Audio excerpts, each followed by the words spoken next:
Hello guys, good day and welcome to Mr. B's channel where math is always fun.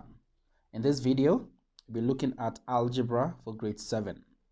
Remember, in my channel we look at spellings as well, so make sure that you're able to spell the various terminologies that you come across in my channel. Alright, algebra simply means the use of letters and numbers together.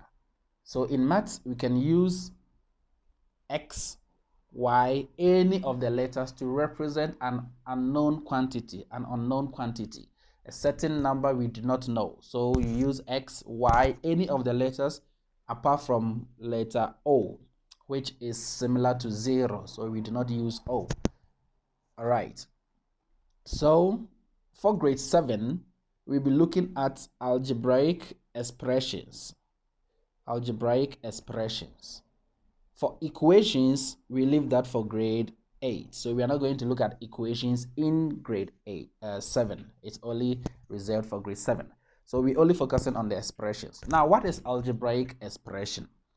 In this video, we are going to look at the terminologies and this simplification. All right. So if I write 7x, let me change here, minus 4p okay, plus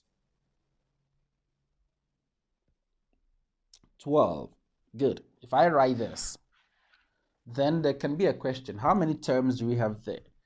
So there's a question about terms. So someone will ask, what is a term?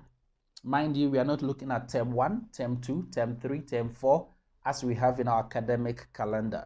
We are looking at this algebraic terms.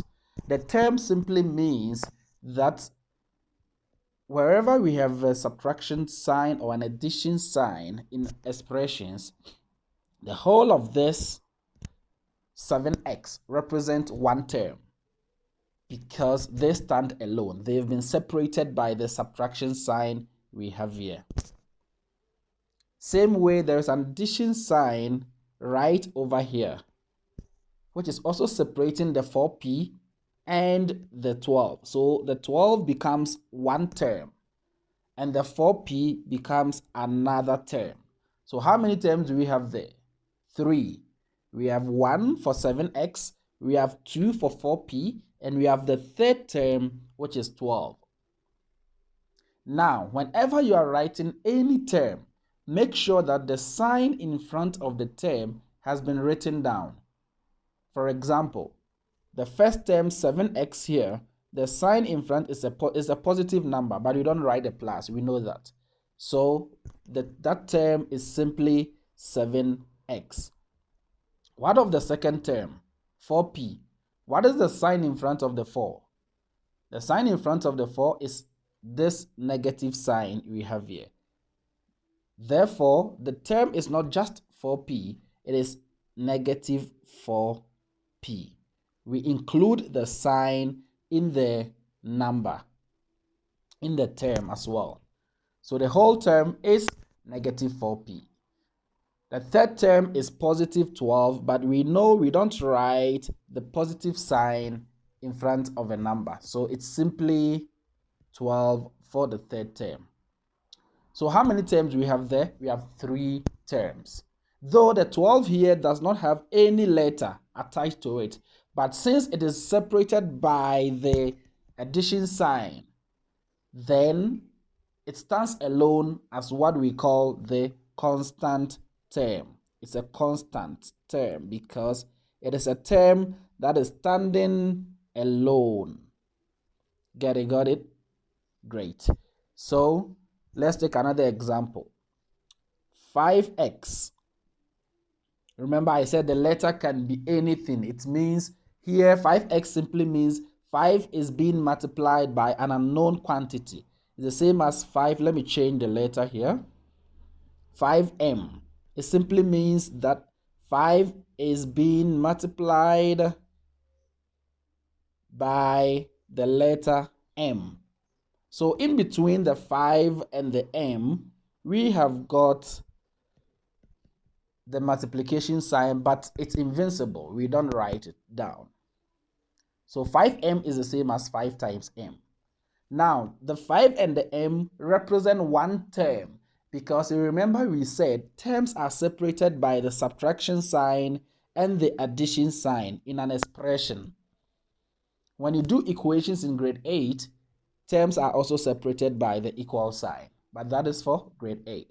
So for grade 7, we only look at the subtraction sign and the addition sign.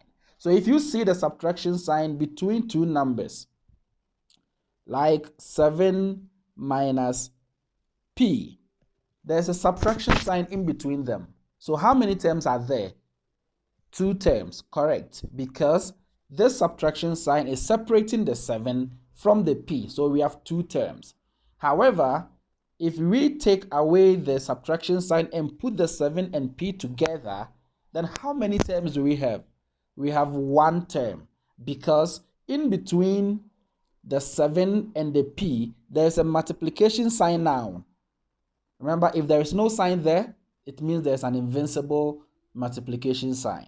So there is a multiplication sign there, and multiplication do not separate terms. Terms are only separated by plus or minus. Multiplication and division do not separate terms. So if I write any number and put the multiplication or division sign in between them, then that is not separated as 2 terms. It's just 1 term. So if I write 7p divided by 6m, how many terms will we have here? It is still 1 term, because what is separating the 2 is the division sign. And division sign does not separate terms. However, if that was addition, then we are going to have 2 terms. Or if that was subtraction, if the sign was subtraction, then we were also going to have 2 terms. So I've taken time to explain what is a term and how we separate terms. I believe we are all okay here. Great. Now let's go to the second terminology, which is coefficient and variable. Now if I write 7x, the whole of the 7x is called a term, as we just learned now. It's called a term. The 7 alone, which is attached to the letter, is given a mathematical name called coefficient. The coefficient of the term efficient. Let's learn to spell. The coefficient of the term is the 7. Then the letter x. X is called the variable. The variable is the letter which is attached to the number. So coefficient is the number. The variable is the letter. Get it? Got it? Great.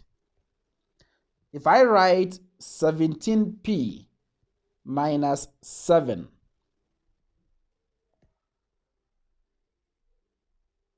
how many terms are there? That is the first question. How many terms are there?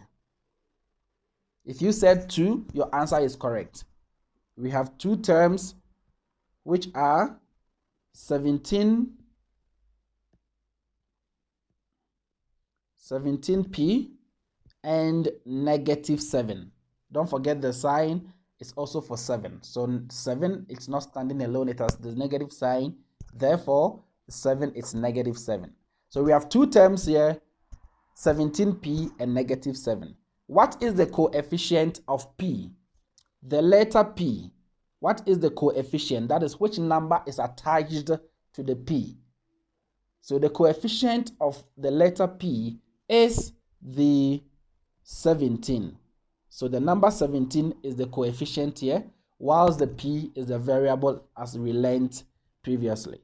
What is the name given to the -7? I mentioned it before. A number standing alone without a letter is called the constant term. Constant term. C-O-N-S-T-A-N-T. Great.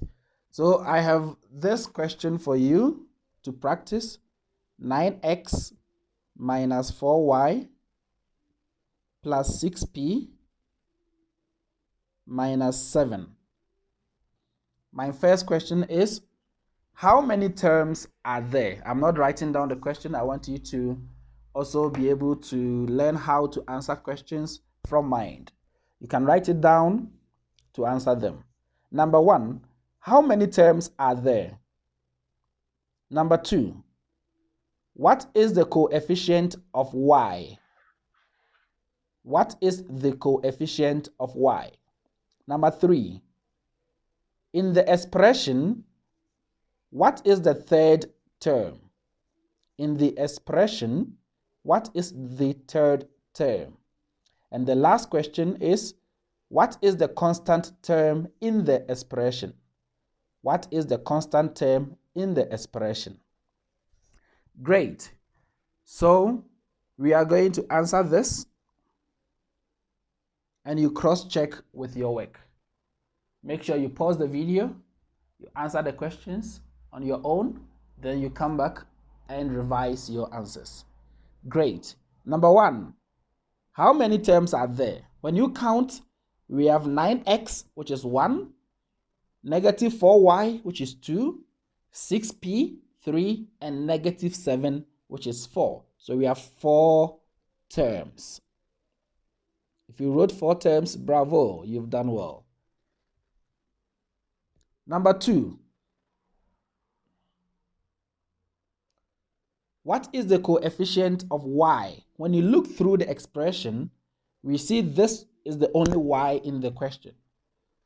Now, they are asking for the coefficient. Remember, coefficient is the number attached to the letter. So the coefficient is negative 4. If you wrote only 4, then you should revise your work because the sign also goes with the term. So the coefficient of y is negative 4. Great. Number 3. What is the third term in the expression? So you count 9x first term, negative 4y second term, 6p third term. So the third term is 6p. They asked of the term. So you write the two, the coefficient and the variable. You do not write only the coefficient or only the variable, both of them. Great. Number 4, and the last question. What is the constant term? Now you ask yourself, what is constant term? Constant term is the term that stands alone and has no variable or no letter. So when you look through the expression, which of the terms has no letter or no variable? That is negative 7. So our constant term is negative 7.